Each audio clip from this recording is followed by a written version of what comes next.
Chase Adams is the founder of Watsi. Watsi is a crowdfunding platform for healthcare that lets anyone donate as little as $5 to fund medical care for people in need. So before starting Watsi, Chase traveled, worked, and studied in more than 20 countries.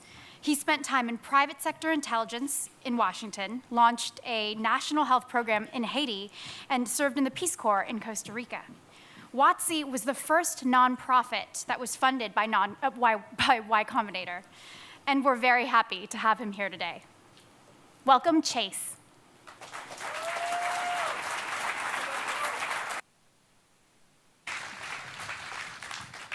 Thanks for having me. I love New York. I was just walking here, and there was this really old construction worker crossing 42nd, and he was walking really slowly.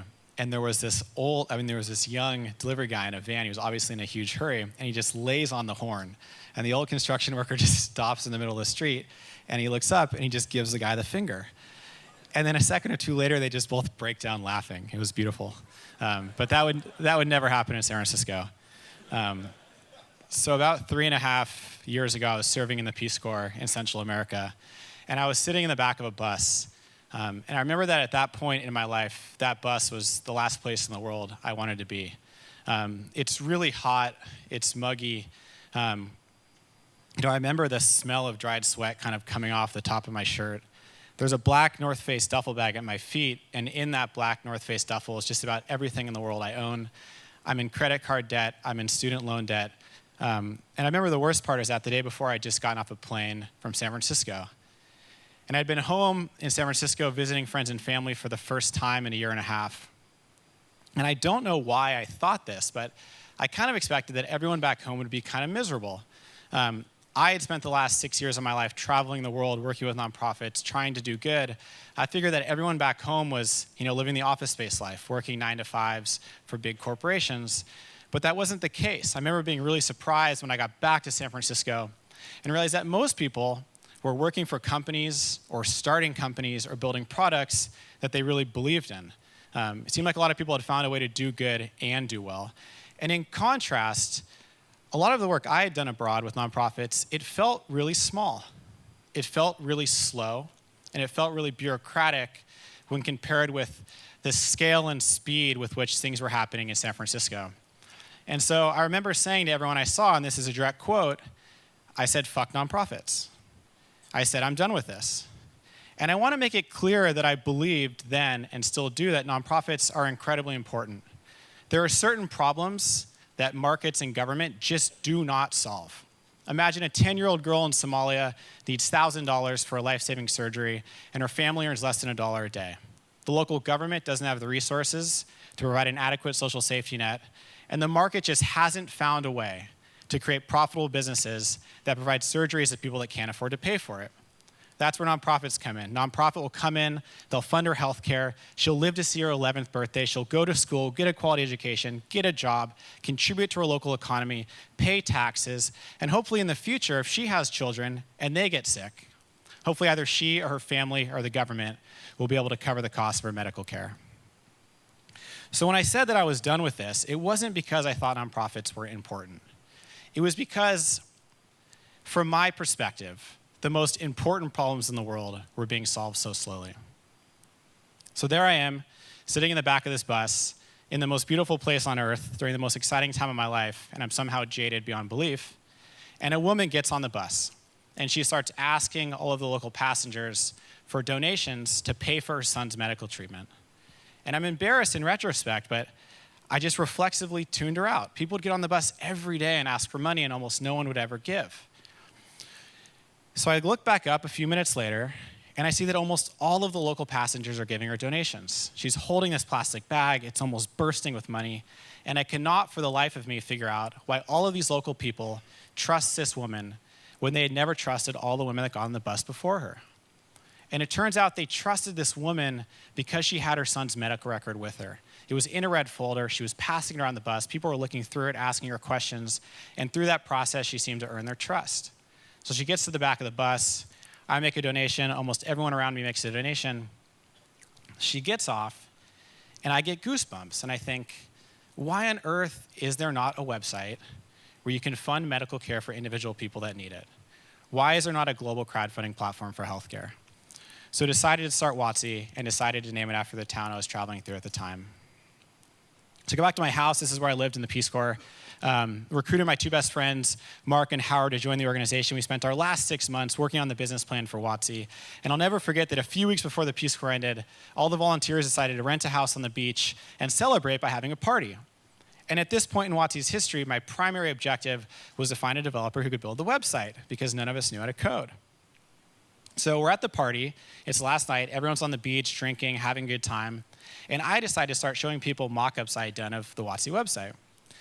And so if you think people's startup ideas are annoying in San Francisco or in New York, here I was on the beach at a party in my bathing suit, holding my $200 netbook in my hands, going around to every single person I could find, shoving my computer in their face, making them look at my absolutely horrific mock-ups for an organization website that didn't even exist, and asking them if they knew any developers that'd be interested in joining the organization. And by some absolute miracle, the next morning, wasn't even that night, the next morning, this girl, Chamise, offered to introduce us to Jesse, her ex-boyfriend, a developer who lived in Portland. We jumped on a few Skype calls with him, and after basically convincing him that Watsi was a hell of a lot more established than we really were, he agreed to join the organization. So got back to San Francisco. We decided to do Watsi part-time as volunteers. Mark went and got a job with a startup in LA. Howard went to get his MBA. I was working in finance in the city. And we just built this amazing team of part-time volunteers. Grace joined to help with marketing. Sally joined to help with medicine, et cetera, et cetera. And we would jump on a hangout every single Tuesday and talk about our progress. At one point, we were 8 volunteers across 4 continents and 6 time zones, all working on Watsi. And in retrospect, not raising money and starting Watsi as volunteers was one of the best decisions we made. And it was good because there was really no downside. The only downside was that it just took us a lot longer to launch, but that didn't matter because we had no users who were waiting on us, we had no funders who were expecting results, and we all had jobs so we could support ourselves. But the upside was huge. The upside was that we were beholden to no one, which meant that we could take risks and make decisions that we otherwise probably wouldn't have been able to. So we made 3 decisions during that year as volunteers that I believe shaped the future of Watsi. The first was that we decided that 100% of every single donation would directly fund medical care. We'd never take a cut. We decided that we'd be completely transparent. We'd go through the extra effort to put all of our financials and operations on the website. And that instead of just focusing on top-line growth, like a lot of nonprofits and startups, that what was actually most important to us was the ratio of how much money we spent in our operations compared to how much value we were creating for patients. So after working on Watsi for a year as volunteers, we were ready to launch to the public. I'll never forget the day we launched. We launched on August 23rd, 2012. We sent out an email. We did the Facebook post, all the things. And I remember thinking, okay, it's just going to explode now. It's going to be huge. My mom donated. Grace's mom donated. Jesse's friends and family donated. And then it just died. A few hours, nothing was happening. And so I decided to post on Hacker News. Had never posted on Hacker News before, was terrified of all the comments that were just going to destroy me. And so I create a user account, post on Hacker News, and I don't tell the team because in the event the post flopped, I was just going to pretend like it never happened. So post on Hacker News, and within what feels like minutes, we're in the #1 spot. 16,000 uniques hit Watsi. We funded every single medical treatment we had in our pipeline for the next 6 months in a matter of hours. So completely exhausted, spent the entire week trying to do my job and also doing Watsi. And a week later, I remember sitting in bed and getting a Google alert that Watsi had been featured on TechCrunch. And another embarrassing moment in retrospect, but it was hard for me to actually hold back the tears. And that's really embarrassing. But I was so excited. TechCrunch, you have to understand, like TechCrunch and Hacker News, for me and the team, was like the entirety of our startup education. We hadn't missed a post in the last few years. And to be featured on both prominently over the course of a week was more than we actually ever thought was possible for Watsi. So I remember reading the post a few minutes later after kind of like the emotion died down. I remember turning to my girlfriend at the time and asking, do you think that all the startups that TechCrunch writes about are secretly as crappy as we are? And I figured, I was like reading about Watsi and TechCrunch. I saw us on Hacker News, and I figured there's probably at least one human being in the world that thinks we're like a real organization. But in reality, on the inside, everything was broken. No full-time employees. We have no patients on the website, no operations.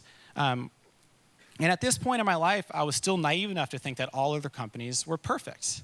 I actually had this image in my mind of employees at Google and Facebook just playing ping pong all day. Like, I just thought that's what people at startups do, is just play ping pong, because everything was automated, computers did everything, nothing was broken, and all the graphs would just magically always go up and to the right. I've since learned that's not true. I've learned that pretty much every company, probably at any startup, you always kind of feel like you're standing on a house of cards. And I imagine that the more successful you are, the larger that house of cards feels. But at Watsi, that house of cards was really about to come tumbling down. I mean, to give you an idea of how broken our operations were, we had never in a million years expected that we would fund all the treatments we had in our pipeline. So we had no idea how we were going to find more patients. We're completely out on the website. There are thousands of people going with nothing to do. And so we have 2 hospitals we work with, one in Nepal, one in Guatemala. We call them both frantically saying, we need more patients, we need more patients. So they go out, they're trying to find patients, they go through all this work, and then they compile this information and they put it into a Word document. And they email it to us. We have no forms, no admin, nothing. And they email us this Word document. And the Word document would go to Mark, and Mark would make sure all the privacy waiver was there, all the information, everything was signed. And then Mark would send it to Sally. And Sally was doing her residency in emergency medicine at UCSF, which basically meant she was working 24/7 as a doctor. And Sally was our bottleneck. So we would text message Sally like 15 times in one night. Sally, you gotta approve this patient. We have no patients on the website. Sally would sneak into the corner of the emergency room and basically approve the Watsi profile from her phone. Then Sally would email it to Grace. And Grace was responsible for editing the content and publishing it on the website. But Grace had been working on Watsi so much from her day job in New York that she was having to sneak into the bathroom to edit and publish Watsi profiles from her phone. So it became clear pretty quickly that we needed at least one full-time employee if Watsi was not going to implode. And so I decided to quit my job and work on Watsi full-time. And I only had 3 months of savings in the bank. So my objective was to go out and to raise enough money to cover at least my own salary, then hopefully the salary of a few other people. So I read a bunch of books on nonprofit fundraising. I go out, have a million meetings. I have no connections in the Valley at all, and just fall completely flat on my face. Not a single person will give us a cent. And just like with for-profits, one of the most challenging things about raising money initially is that no one wants to be first. No one wants to be that first person to take the gamble and support you. But beyond that, there are a few things that make fundraising as a nonprofit even more challenging. The first is that as a for-profit, you have the opportunity to go to a fund and say, at least attempt to raise a $500,000 convertible note. As a nonprofit, you usually have to go to 100 people and try and raise $5,000 from each one. It's just incredibly time-consuming. The other thing is that there's no deadline. There's no round that's about to end. There's no limited amount of equity. So there's no urgency. You just constantly get pushed to the bottom of people's to-do lists. And the last thing is that people are just too nice, and they don't want to say no to you. So they kind of just end up stringing you along forever, and you just kind of keep turning your wheels until you eventually give up. So went out, wasn't able to raise any money. We start getting really desperate. So we decide to enter this Huffington Post competition. We make it to the finals of this Huffington Post competition. The prize is $10,000, which at the time seemed like the largest sum of money on the planet. I was like doing the math. I was like, I can live for a year on $10K. So we enter the Huffington Post. We make it to the finals. And the way the finals work is that it's an online vote between us and one other nonprofit. I will never do another online voting competition for as long as I live. But it was the most stressful week of our lives. We email everyone in the world we know. We Facebook message every single one of our friends. I get defriended by like 100 people because I'm being so annoying. We're stopping random people in the street asking them to vote for Watsi. And then it's 9 p.m., the night before voting closes at midnight, and we're still like neck and neck with this other nonprofit. And then all of a sudden, we start getting a bunch of votes. And I have no idea where these votes are coming from. I'm like completely out. Like, if I send another Facebook message, I'm not going to have a single friend left. And it turns out that Grace was at a bar, and she convinced this bouncer to get every single person to vote for Watsi on their phone before coming in.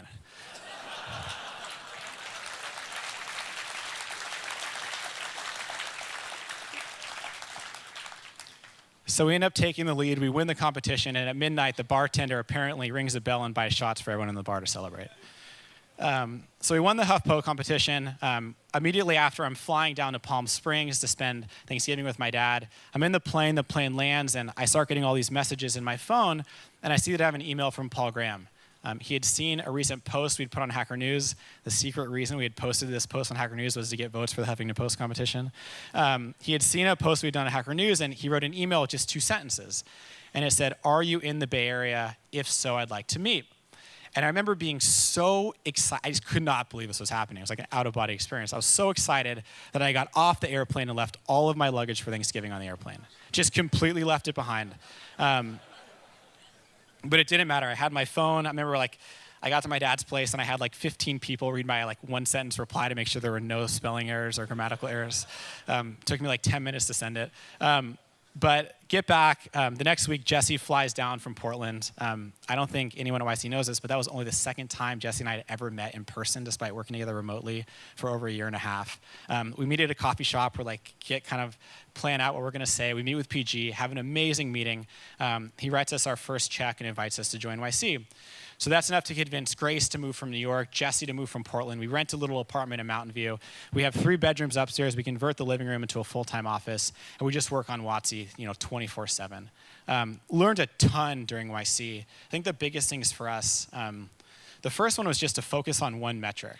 That it was so easy for us to just get distracted by the million things that we had to do.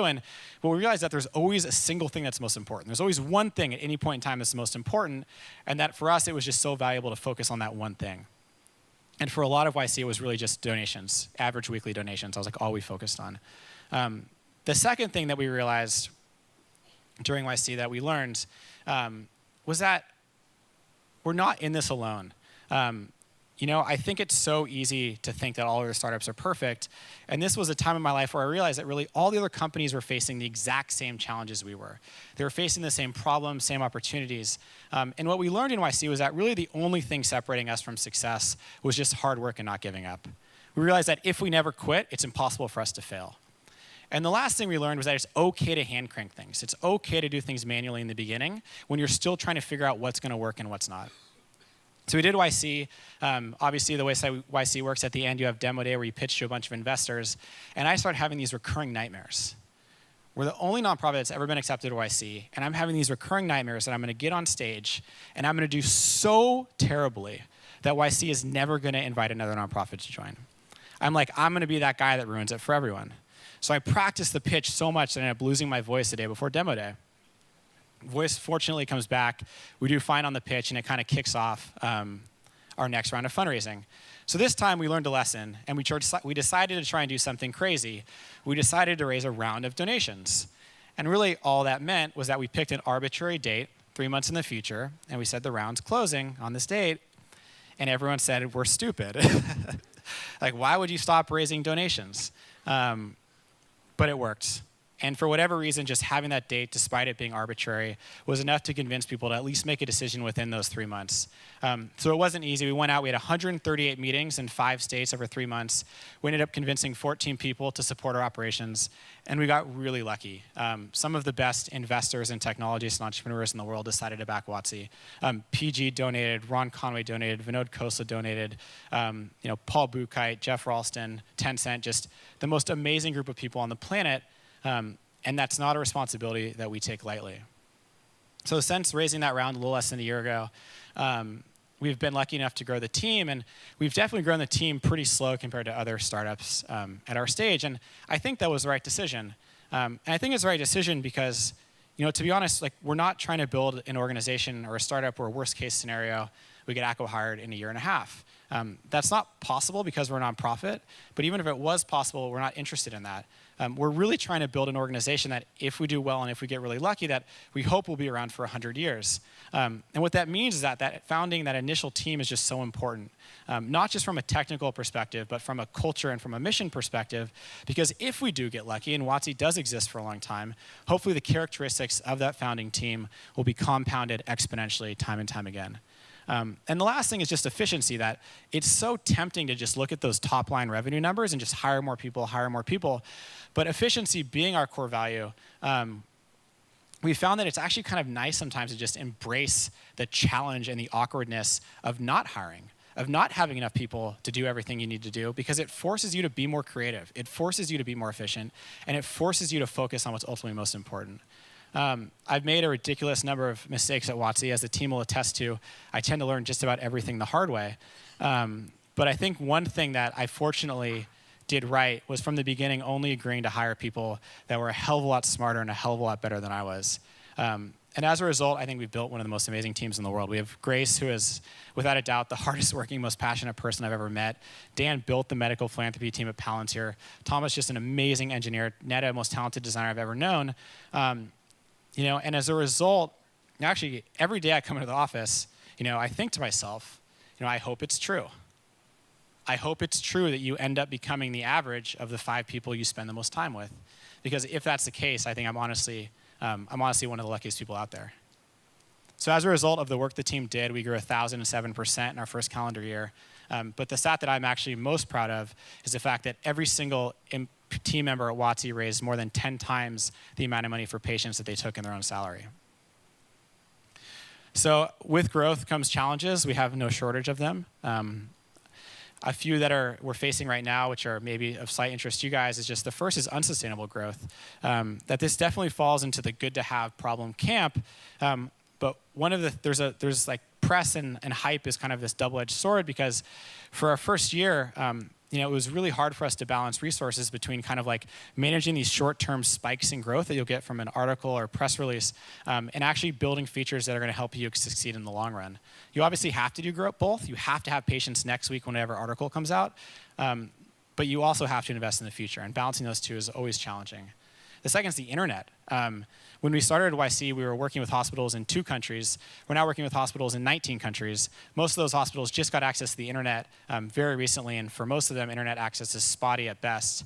And so it's been really challenging to find out the best and most efficient ways to collect and disseminate information.